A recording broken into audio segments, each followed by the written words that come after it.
Hello, good morning, শুভ সকাল। আজকে আবার আরেকটি নতুন দিনে স্বাগত জানাই। তো আজকের গল্প চিল্কিগড় কনক দুর্গা মন্দির নিয়ে। চিল্কিগড় কনক দুর্গা মন্দির ঝাড়গ্রাম জেলার এক অন্যতম প্রাচীন ও ঐতিহ্যবাহী ধর্মীয় স্থান, যা তার গভীর ঐতিহাসিক ও সাংস্কৃতিক মূল্যবোধের জন্য বিশেষভাবে পরিচিত। ঝাড়গ্রাম শহর থেকে প্রায় 12 কিলোমিটার পশ্চিমে ডুলুং নদীর তীরে ঘন শাল ও পিয়ালের বনভূমির মাঝে এই মন্দিরটি স্থাপন করা হয়েছে।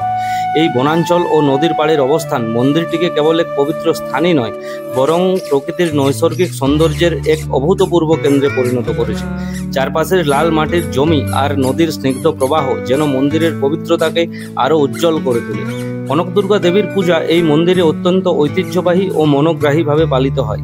রাজপরিবার থেকে শুরু করে স্থানীয় গ্রামবাসী, আদিবাসী সম্প্রদায় সবাই মিলে মন্দিরে ভক্তির ফুলঝুরি তোলে। বিশেষ করে দুর্গাপূজার সময় মন্দিরে ভক্তির আবেগ সীমাহীন হয়। ঢাকের তালে, শঙ্খের ধ্বনি আর ভক্তদের জোরালো মন্ত্রোচ্চারণে পুরো মন্দির প্রাঙ্গণ যেন এক অনন্য আধ্যাত্মিক পরিবেশে মিশে যায়। পুজোর প্রধান আচার অনুষ্ঠানগুলো আজও রাজপরিবারের বংশধররা ঐতিহ্যবাহী পদ্ধতিতে পরিচালনা করেন, যা শতাব্দীর পর শতাব্দী ধরে চলে আসছে।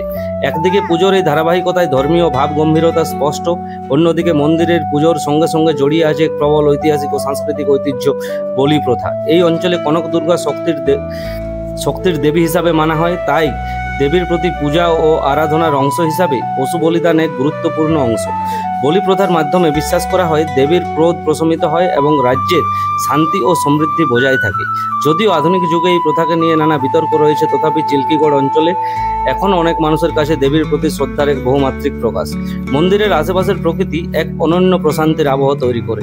ডুলুং নদীর ধীরে বয়ে চলা জলরাশি, শালবনের মৃদু ছায়া, পাখিদের মনোহর পূজন আর বনানীর ঘ্রাণ সব মিলিয়ে এখানে এসে মানুষ কেবল দেবীর আরাধনা নয়, প্রকৃতির সঙ্গে আত্মার গভীর এক সংযোগ অনুভব করেন। এই পরিবেশ মন্দিরের পবিত্রতা আরও বৃদ্ধি করে এবং ভক্তদের মনে গভীর শান্তি ও আধ্যাত্মিকতার জাগরণ ঘটায়।